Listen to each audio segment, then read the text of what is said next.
Famous story channel में आपका स्वागत है।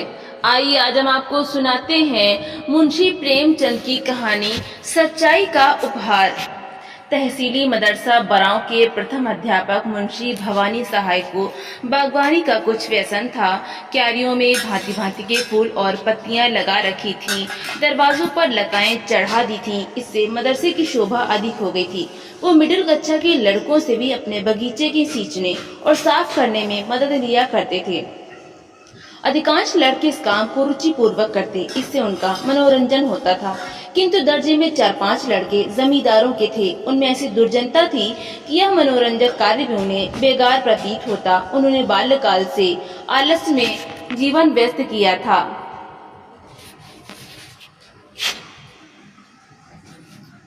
व्यतीत किया था। अमीरी का झूठा अभिमान दिल में भरा हुआ था।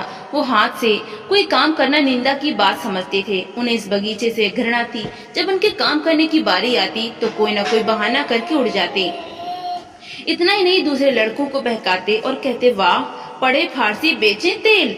यदि खुरपी कुदाली करना है तो मदरसे में किताबों से सिर मारने की क्या जरूरत। यहाँ पढ़ने आते हैं, कुछ मजदूरी करने नहीं आते। मुंशी जी इस अवज्ञा के लिए उन्हें कभी कभी दंड दे देते थे। इससे उनका द्वेष और भी बढ़ता था। अंत में यहाँ तक नौबत पहुंची कि एक दिन उन लड़कों ने सलाह करके उस पुष्प वाटिका को विध्वंस करने का निश्चय किया। 10 बजे मदरसा लगता था, किंतु उस दिन वो 8 बजे ही आ गए और बगीचे में घुसकर उसे उजाड़ने लगे। कहीं पौधे उखाड़ फेंके, कहीं क्यारियों को रौंद डाला, पानी की नालियां तोड़ डाली, क्यारियों की मेड़ें खोद डाली। मारे भय के छाती धड़क रही थी कि कोई कहीं देखता ना हो। लेकिन एक छोटी सी फुलवारी की उजड़ते कितनी देर लगती है। 10 मिनट में हरा भरा बाग नष्ट हो गया। तब ये लड़के शीघ्रता से निकले, लेकिन दरवाजे तक आए थे कि उन्हें अपने सहपाठी की सूरत दिखाई दी। यह एक दुबला पतला दरिद्र और चतुर लड़का था। उसका नाम बाज बहादुर था। बड़ा गंभीर शांत लड़का था। उधम पार्टी के लड़के उससे जलते थे। उसे देखते ही उनका रक्त सूख गया। विश्वास हो गया कि इसने जरूर देख लिया। यह मुंशी जी से कहे बिना ना रहेगा। बुरे फंसे, आज कुशल नहीं है। यह राक्षस इस समय यहाँ क्या करने आया था। आपस में इशारे हुए कि मिला लेना चाहिए।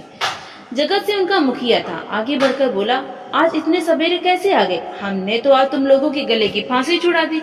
लाला बुद्धि किया करते थे, यह करो वो करो, मगर यार देखो कहीं मुंशी जी से जड़ मत देना, नहीं तो लेने के देने पड़ जाएंगे। जयराम ने कहा, कह क्या देंगे, अपने ही तो हैं। हमने जो कुछ किया है वो सबके लिए किया है, केवल अपनी भलाई के लिए नहीं। चलो यार तुम्हें बाजार की सैर करा दें, मुंह मीठा करा दें। बाज बहादुर ने कहा, नहीं, मुझे आज घर पर पाठ याद करने का अवकाश नहीं मिला, यहीं बैठकर पढ़ूंगा। जगत सिंह, अच्छा मुंशी जी से कहोगे तो ना। बाज बहादुर, मैं स्वयं कुछ ना कहूंगा, लेकिन उन्होंने मुझसे पूछा तो। जगत सिंह, कह देना मुझे नहीं मालूम। बाज बहादुर, यह झूठ मुझसे ना बोला जाएगा। जयराम, अगर तुमने चुगली खाई और हमारे ऊपर मार पड़ी तो हम तुम्हें पीटे बिना ना छोड़ेंगे। बाज बहादुर, हमने कह दिया कि चुगली ना खाएंगे, लेकिन मुंशी जी ने पूछा तो झूठ भी ना बोलेंगे। जयराम, तो हम तुम्हारी हड्डियां भी तोड़ देंगे। बाज बहादुर, इसका तुम्हें अधिकार है। 10 बजे जब मदरसा लगा और मुंशी भवानी सहाय ने बाग की यह दुर्दशा देखी तो क्रोध से आग बबूला हो गए। बाग उजड़ने का इतना खेद न था जितना लड़कों की शरारत का। यदि किसी सांड ने यह दुष्कृत्य किया होता तो वो केवल हाथ मलकर रह जाते, किंतु लड़कों के अत्याचार को सहन न कर सके। ज्यों ही लड़के दर्जे में बैठ गए, वो तेवर बदले हुए आए और पूछा, यह बाग किसने उजाड़ा है। कमरे में सन्नाटा छा गया। अपराधियों के चेहरे पर हवाइयां उड़ने लगी। मिडिल कक्षा के 25 विद्यार्थियों में कोई ऐसा न था जो इस घटना को न जानता हो, किंतु किसी में साहस न था कि उठकर साफ साफ कह दे। सबके सब सिर झुका मौन धारण किए बैठे थे। मुंशी जी का क्रोध और भी प्रचंड हुआ। चिल्लाकर बोले, मुझे विश्वास है कि यह तुम्ही लोगों में से किसी की शरारत है। जिसे मालूम हो स्पष्ट कह दे, नहीं तो मैं एक सिरे से पीटना शुरू करूंगा। फिर कोई यह ना कहे कि हम निरपराध मारे गए। एक लड़का भी ना बोला। वही सन्नाटा। मुंशी जी, देवी प्रसाद तुम जानते हो। देवी, जी नहीं, मुझे कुछ नहीं मालूम। शिवदत्त, तुम जानते हो। जी नहीं, मुझे कुछ नहीं मालूम। बाज बहादुर, तुम कभी झूठ नहीं बोलते, तुम्हें मालूम है। बाज बहादुर खड़ा हो गया। उसके मुखमंडल पर वीरत्व का प्रकाश था, नेत्रों में साहस झलक रहा था। बोला, जी हाँ। मुंशी जी ने कहा, शाबाश। अपराधियों ने बाज बहादुर की ओर रक्त वर्ण आंखों से देखा और मन में कहा, अच्छा। भवानी सहाय बड़े धैर्यवान मनुष्य थे। यथाशक्ति लड़कों को यातना नहीं देते थे, किंतु ऐसी दुष्टता का दंड देने में वो लेश मात्र भी दया न दिखाते थे। छड़ी मंगाकर 5 अपराधियों को 10-10 छड़ियां लगाईं, सारे दिन बेंच पर खड़ा रखा और चाल चलन के रजिस्टर में उनके नाम के सामने काले चिन्ह बना दिए। बाज बहादुर से शरारत पार्टी वाले लड़के यूं ही जला करते थे। आज उसकी सच्चाई के कारण उसके खून के प्यासे हो गए। यंत्रणा में सहानुभूति पैदा करने की शक्ति होती है। इस समय दर्जे के अधिकांश लड़के अपराधियों के मित्र हो रहे थे। उनमें षड्यंत्र रचा जाने लगा कि आज बाज बहादुर की खबर ली जाए। ऐसा मारो कि फिर मदरसे में मुंह न दिखाए। यह हमारे घर का भेदी है। दगाबाज बड़ा सच्चे की दुम बना है। आज सच्चाई का हाल मालूम हो जाएगा।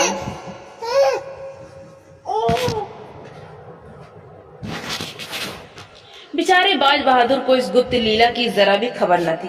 विद्रोहियों ने उसे अंधकार में रखने का पूरा यत्न किया था।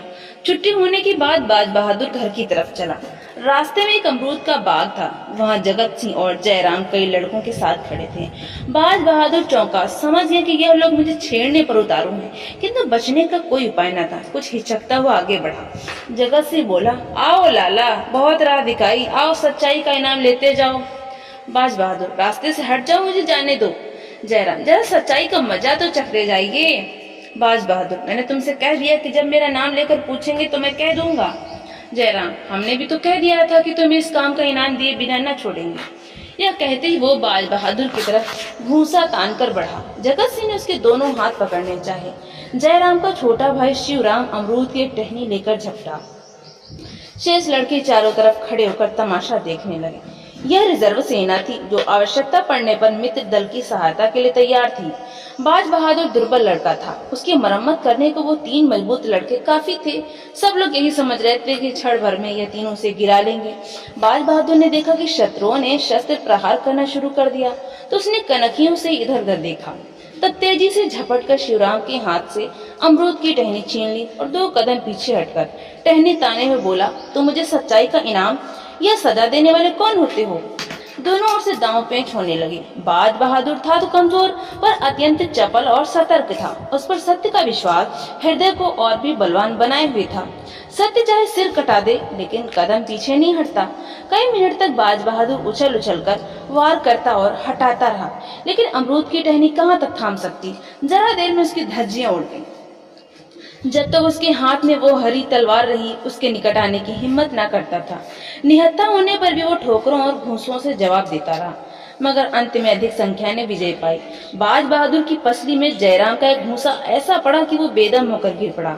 आंखें पतरा गईं और मूर्छा सी आ गई। शत्रुओं ने यह दशा देखी तो उनके हाथों के तोते उड़ गए। समझे इसकी जान निकल गई। बेतहाशा भागे। कोई 10 मिनट के पीछे बाज बहादुर सचेत हुआ। कलेजे पर चोट लग गई थी। घाव ओछा पड़ा था, जिस पर भी खड़े होने की शक्ति न थी। साहस करके उठा और लंगड़ाता हुआ घर की ओर चला। उधर ये विजयी दल भागते भागते जयराम के मकान पर पहुंचा। रास्ते में ही सारा दल तितर बितर हो गया। कोई इधर से निकल भागा, कोई उधर से। कठिन समस्या आ पड़ी थी। जयराम के घर तक केवल 3 सुदृढ़ लड़के पहुंचे। वहां पहुंचकर उनकी जान में जान आई। जयराम, कहीं मर न गया हो, मेरा घूंसा खूब बैठ गया था। जगत सिंह, तुम्हें पसली में नहीं मारना चाहिए था, अगर तिल्ली फट गई होगी तो ना बचेगा। जयराम, यार मैंने जान के थोड़े ही मारा था, संयोग ही था, बताओ क्या किया जाए। जगत सिंह, करना क्या, चुपचाप बैठे रहो। जयराम, कहीं मैं अकेले तो ना फंसूंगा। जगत सिंह, अकेले कौन फंसेगा, सबके सब साथ चलेंगे। जयराम, अगर बाज बहादुर मरा नहीं है तो उठकर सीधे मुंशी जी के पास जाएगा। जगत सिंह, और मुंशी जी कल हम लोगों की खाल अवश्य उधेड़ेंगे। जयराम, इसलिए मेरा सलाह है कि कल से मदरसे जाओ ही नहीं, नाम कटा के दूसरी जगह चलें, नहीं तो बीमारी का बहाना करके बैठे रहें। महीने 2 महीने के बाद जब मामला ठंडा पड़ जाएगा तो देखा जाएगा। शिवराम, और जो परीक्षा होने वाली है। जयराम, ओहो, इसका तो ख्याल ही ना था, 1 ही महीना तो और रह गया है। जगत सिंह, तुम्हें अब की जरूर वजीफा मिलता। जयराम, हाँ मैंने बहुत परिश्रम किया था। तो फिर? जगत सिंह, कुछ नहीं, तरक्की तो हो ही जाएगी, वजीफे से हाथ धोना पड़ेगा। जयराम, बाज बहादुर के हाथ लग जाएगा। जगत सिंह, बहुत अच्छा होगा, बेचारे ने मार भी तो खाई है। दूसरे दिन मदरसा लगा। जगत सिंह, जयराम और शिवराम तीनों गायब थे। वली मोहम्मद पैर में पट्टी बांध आए थे, लेकिन भय के मारे बुरा हाल था। कल के दर्शकगण भी थरथरा रहे थे कि कहीं हम लोग गेहूं के साथ घुन की तरह न पिस जाएं। बाज बहादुर नियमानुसार अपने काम में लगा हुआ था। ऐसा मालूम होता था कि मानो उसे कल की बातें याद ही नहीं है, किसी से उनकी चर्चा न की। हाँ, आज वो अपने स्वभाव के प्रतिकूल कुछ प्रसन्नचित देख पड़ता था। विशेष था, कल के योद्धाओं से वो अधिक हिला मिला हुआ था। वो चाहता था कि यह लोग मेरी ओर से निशंक हो जाएं। रात भर की विवेचना के पश्चात उसने यही निश्चय किया था, और आज जब संध्या समय वो घर चला तो उसे अपनी उदारता का फल मिल चुका था। उसके शत्रु लज्जित थे और उसकी प्रशंसा करते थे, मगर ये तीनों अपराधी दूसरे दिन भी ना आए। तीसरे दिन भी उनका कोई पता न था। वो घर से मदरसे को चलते, लेकिन देहात की तरफ निकल जाते। वहां दिन भर किसी वृक्ष के नीचे बैठे रहते अथवा गुल्ली डंडे खेलते। शाम को घर चले आते। उन्होंने यह पता लगा लिया था कि समर के अन्य सभी योद्धागण मदरसे आते हैं और मुंशी जी उनसे कुछ नहीं बोलते, किंतु चित्त से शंका दूर न होती थी। बाज बहादुर ने जरूर कहा होगा, हम लोगों की जाने की देर है, गए और बेभाव की पड़ी। यह सोचकर मदरसे आने का साहस न कर सकते थे। चौथे दिन प्रातःकाल तीनों अपराधी बैठे सोच रहे थे कि आज किधर चलना चाहिए। इतने में बाज बहादुर आता हुआ दिखाई दिया। इन लोगों को आश्चर्य तो हुआ, परंतु उसे अपने द्वार पर आते देखकर कुछ आशा बन गई। यह लोग अभी बोलने भी ना पाए थे कि बाज बहादुर ने कहा, क्यों मिस्टर, तुम लोग मदरसे क्यों नहीं आते? 3 दिन से गैर हाजिरी हो रही है। जगत सिंह, मदरसे क्या जाएं, जान भारी पड़ी है। मुंशी जी एक हड्डी भी तो ना छोड़ेंगे। बाज बहादुर, क्यों, वली मोहम्मद, दुर्गा सभी तो जाते हैं। मुंशी जी ने किसी से भी कुछ कहा? जयराम, तुमने उन लोगों को छोड़ दिया होगा, लेकिन हमें भला तुम क्यों छोड़ने लगे? तुमने एक एक की 3-3 जड़ी होगी। बाज बहादुर, आज मदरसे चलकर इसकी परीक्षा ही कर लो। जगत सिंह, यह झांसा रहने दीजिए, हमें पिटवाने की चाल है। बाज बहादुर, तो मैं कहीं भागा तो नहीं जाता? उस दिन सच्चाई की सजा दीजिए, आज झूठ का इनाम देना। जयराम, सच कहते हो, तुमने शिकायत नहीं की? बाज बहादुर, शिकायत की कौन बात थी? तुमने मुझे मारा, मैंने तुम्हें मारा। अगर तुम्हारा घूंसा ना पड़ता तो मैं तुम लोगों को रणक्षेत्र से भगा कर दम लेता। आपस के झगड़ों की शिकायत करना मेरी आदत नहीं है। जगत सिंह, चलो तो यार, लेकिन विश्वास नहीं आता। तुम हमें झांसे दे रहे हो, कचूमर निकलवा लोगे। बाज बहादुर, तुम जानते हो झूठ बोलने की मेरी बात नहीं है।